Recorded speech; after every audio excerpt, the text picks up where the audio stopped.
There. That looks a little better. We'll try that. And, all right, good evening, folks. Thank you for joining us tonight. Dell Didway is our guest, and can't wait. I don't know if you've seen his blog today, but if you haven't, I want you to see it because it is. He does it every week. I don't know how he does it, but he consistently. I'm just trying to turn the volume off. Oh, you know what? Forgive me, folks. I'll get there. I've got a mute button. Learning to use the touch screen, okay? And I've reconfigured the PJNET Live Studio yet again. And we're going from there. So here, I'll tell you what we're going to do. I can't wait to hear, and I know you can't either, to hear exactly what Dell Didway is going to bring us. So let me kind of move out of the way and bring Dell on board. Dell, as busy as I was today, when I saw your blog, I always know it's going to be good. But this week, I kind of had to get the Kleenex. You mentioned last week that you were going to some event, and somehow Tim Tebow was involved. What was the event? Who was behind it? The event is the Tim Tebow Foundation is behind the event, and it's called the Night to Shine. And this is I forget how many years it's been in operation. It hasn't been that many, I think. And the church that we went to volunteer was about an hour away in Huntington, West Virginia, at the Christ Temple Church. And the Night to Shine is a concept where people with special needs, whether they're high school or adults or young adults or older adults, they get their night. They get to attend this big prom that's magnificently I want to say designed or decorated is the word I'm thinking of. Yeah, decorated, and so it's all volunteers, and we were just blown away. Angie and I went. My job was a shoe shiner, so I put on my tux, and my wife, got one of her nicer dresses out, and we went and shined shoes for people who were going to attend the prom, and it's their night to shine. So there was 400 volunteers, 450 volunteers of this thing. Mm-hmm. And Annalise Caserta was the event organizer right there at the church, and she was amazing. I don't see how she did it. I mean, we got there at 4:00. There was meals for all of the volunteers. You're talking 400 people. They fed us a nice dinner. And then we went to our stations, and then about 5:00, the guests are coming in, and there's dresses for the girls to pick out if they don't have one. I mean, beautiful prom dresses, all donated. Jewelry, there's people doing hair, makeup, getting them ready, photographers everywhere taking their pictures, and then the gentlemen would come in and have their tuxes or have their suits or whatever, and I shine shoes. So I spent 2 hours shining shoes for these people, and it was rather touching and a very moving event to have these people come in, and that's their night, man, because that's what they talk about. I heard about all the events from last year. They were still talking about last year's event, getting their shoe shine. So beautiful event. Then they walk the red carpet, and there's military there raising the swords for them to walk through, and paparazzi's there snapping pictures and applauding, and as they go through and it's an amazing event. And then they're served this big meal, and then they have the dance, and it's a prom. So something else that was rather extraordinary was upstairs on the second floor of the ballroom where they're at in this church building. There's this huge meal. Anything you want, parents can go up there and not get away, but get some time alone, and then get massages, and and the parents are just overwhelmed. So it is overwhelming. Okay, so while I'm trying to enumerate some of the services or venues, I think there is a thumbprint right on your phone where your camera lens is. If you can find No kidding. yeah. I'm on my iPad. Oh, you're on your iPad. Okay, well, you know. Yeah. Yeah, well, you know. Okay, anyway, it's fine. Figure it out here. Don't worry about it. I can't see it. But anyway. or it might be my eyes. I mean, I'm getting kind of old. But as I understand it, you mentioned a few. But let's try to think of every place that they could get a massage. Oh yeah. Parents could get a massage, or caretakers should go upstairs get a massage, get a nice meal, have shoe some time shine, away. meal, massage. Shoe shine, yeah. All right, manicure, Yeah. pedicure. What else? They had limo rides. Limo Guests rides? would show up. Limo rides. They had a big Greyhound. They call it the fun bus. They would come out from getting ready and get in this Greyhound or charter bus and go up to where the dance hall was, or the life center is, I think they called it, where it all took place. So it was just, I would just amazed, because I do some volunteering and I'm involved in some other organizations, but I was completely blown away at the organization that Annalise and her volunteers had at this thing. I mean, it was like clockwork, man. It was just everything they wanted. Was there. So it was just amazing to have all 400 people volunteering, and nobody was saying, "What do I do now? Where do I go now?" It was all lined out. Yeah. Dale, I'm blown away. I like you, and I was too. Another thing that blows me away, ladies and gentlemen, Dale, I don't know. There's a difference between skilled and gifted, and you might be both. Gifted is something, a natural talent. Skilled is how you develop and take that gift and take it to the next level. But I guess my question, I've asked it before, how do you get into these things? How did you even find out about it? I mean, how do you do it? This event was, I just found out, I saw my wife saw a Facebook post and about it. And she said, "Hey, this might be interesting." And of course, my ultimate goal was hoping Tim would be there. But he was not, because there's 600 of these events at the same night across the country. Across the country. Okay. And he shows up at some of them. Yeah. And so, well, that wasn't the reason. That would have been icing on the cake, because we were with his mom a few weeks ago, and we told her we were going to this thing. She was so happy, and she has my card. We're trying to get in touch with him for a couple things, and I think it'll happen pretty soon. But I was kind of hopeful, but because I was told if he did show up, I would get 15 minutes with him. So, but that's not the reason. I mean, we're definitely going to go back next year, whether he shows up or not, because we were so touched and so moved by this event that we did. But my wife saw the post and thought, "Hey, this sounds interesting to go to, and let's check it out." So I called and did a blog on it a few weeks ago, and then told Annalise we'd like to help. So she said, "Can you shine shoes?" I said, "Yeah, sure can." That's kind of a lost art anyway. Yeah, it is. I tell you, I don't get mine done unless I go to an airport. Well, the idea of having shoes that even require shining is kind of a generation a few ago.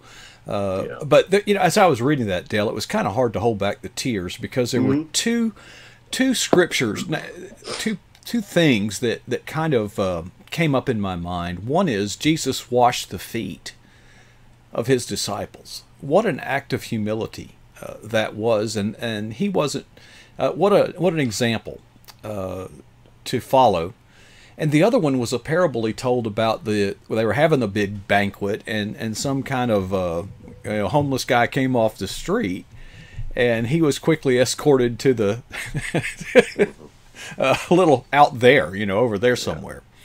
But Jesus wants our heart to go out to those people who are not as perhaps fortunate as we are, and your service as a shoe shiner that night is an inspiration to us all.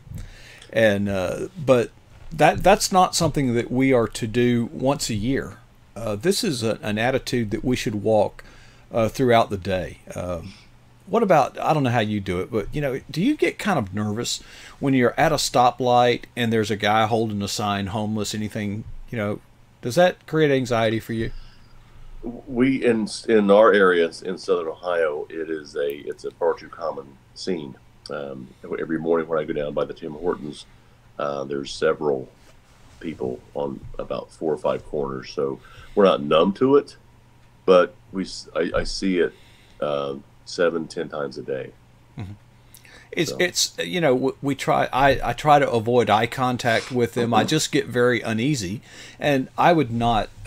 You know, it's just against my conscience to give someone money. But I did have an opportunity when I was walking in to have lunch at a barbecue or wherever your favorite lunch place is. If somebody would come in contact with me and you know, say they needed some help, rather than give them money, what I would do is go inside, and of course, whatever I order, I would also order something to go. Mm-hmm.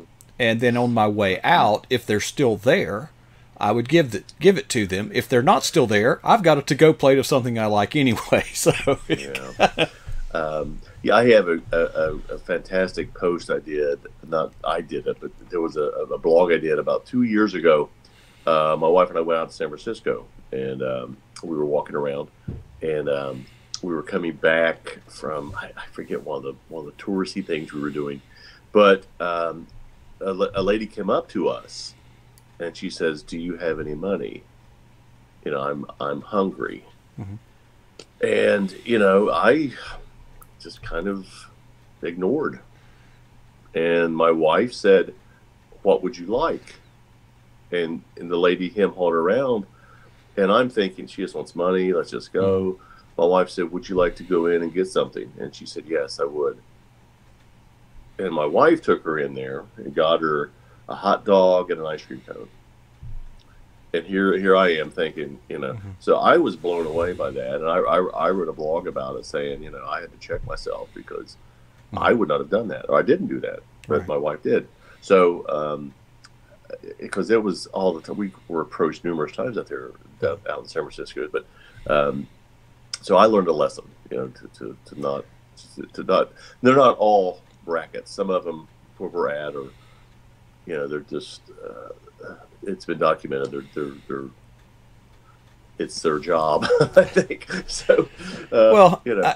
I think we've all had an experience of some kind. I have two things that come to mind, and this is the struggle. This is what I grapple with. One, we used to go out, myself and a brother, a believer, to a place. It was a bookstore, and they had a little outdoor coffee place where all the smokers would hang out. You know, we were just hanging out there, and a guy approached us wanting some food. And the funny thing is, there was a CVS pharmacy right next door that was, I mean, it would a 10-second walk. And Chip, he's dead now, but Chip was with me, and he gave the guy $5. And I told him afterwards, I said, "Chip, you know, we could have just walked in there and got him a little something at CVS, a little snack of some kind and a drink." And I said, "But I'm not comfortable giving people money." Well, lo and behold, about 15 minutes later, the city police are showing up looking for, guess who? That guy. And you know, we shouldn't let that kind of thing prevent us or hinder us from being compassionate, but I think we also have to be responsible. Our church at one time, homeless people, you know, people that are on the road, they come in, and so when we got a new pastor, he put a sign up there, you know, people seeking assistance first must be cleared by the police that they're not a fugitive. I thought, well, that's an interesting, that kept out some of them. Mm-hmm. The other occasion that I can recall was a lady approached me in the parking lot of the grocery store wanting gas for her car. And of course, there was a story, you know, she needed some money to buy gas to get to her, you know. And I said, "You know what, I'm going in to get groceries," but I said, "There's a gas station literally right there." I said, "If you'll meet me over there, I'll put, you know, $5 worth of gas in your car." So I go inside, and she does meet me there, and I go inside, give them $5. You know, of course, now you got to give them 10. They won't do 5. And I go out, and she says, "Oh, hold on.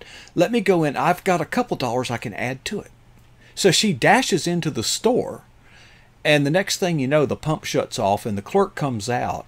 What she was trying to do is stop the pump and get a refund on the difference between how much I had pumped. I mean, and I you know, I approached her. I said, "Ma'am, obviously you need something. Why don't you tell me what you really need? And of course, she just, she was not receptive to.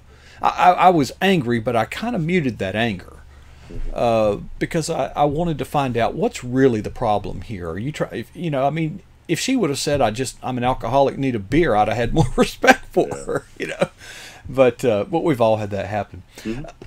Dell, you've got some things. Didn't you have a book? Didn't you have something this week, a book thingy, or is that next week?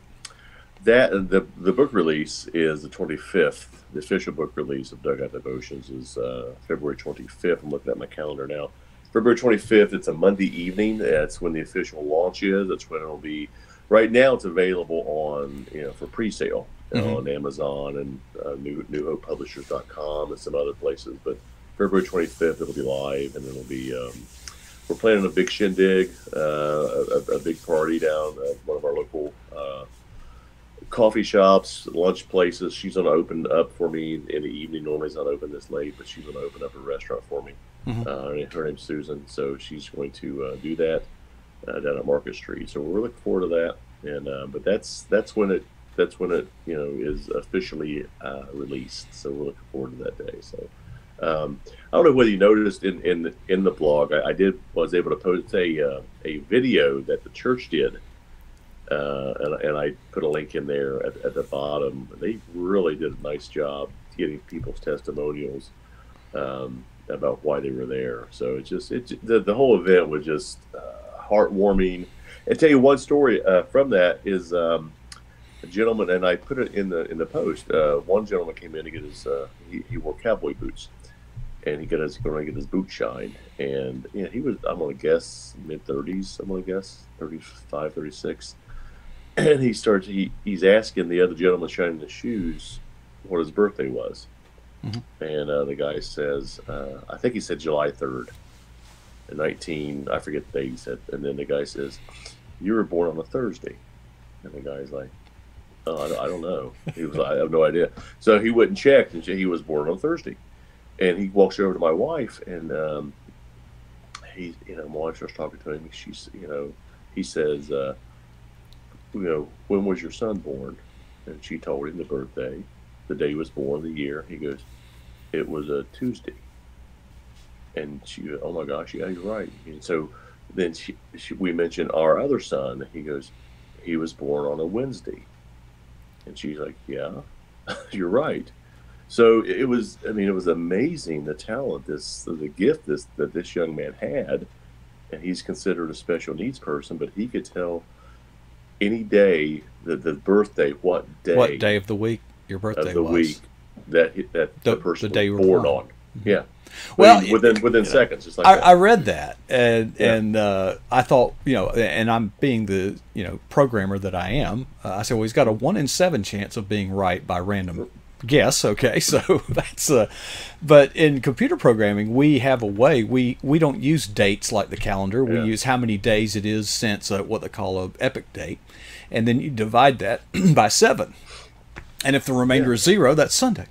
If it's 1, but I can't convert a date to a number and then divide it by 7 and then calculate the remainder in my head. Quickly. Okay, and then his guardian, handler, whatever, the person with him said he's never wrong. He knows. Isn't that amazing? You were born on, and because he said it within seconds. He's like Tuesday, and he wasn't guessing.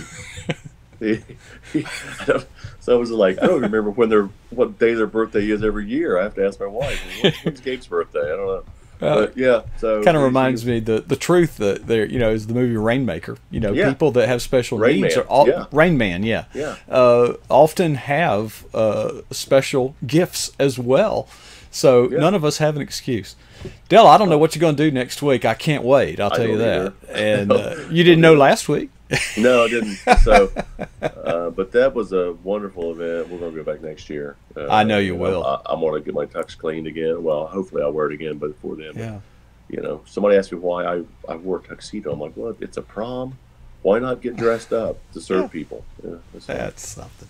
Dell, you're a champion for the cause and for a champion for Christ. Thank you for your service. Thank you for sharing the story with us, and I can't wait to hear what you got for us next week. Well, thank you. You can check it out on my blog at DaleDidway.com. We'll put it in the chat room, I'm sure. See you next week, Dale. Thank you so much. All right. Folks, I don't know how to tell you how inspiring this man is and can be. And it just thrills my heart to hear stories, the story behind the story. And he's never let us down. He's been on with us several weeks. He'll be here each Tuesday night unless providentially hindered, and he's been very dependable and very faithful in doing that. Dale Didway, and that is at DaleDidway.com. It's spelled DUDUIT.com. Follow his blog. It's always inspiring. And come here to find the story behind the story right here on PJNet Live.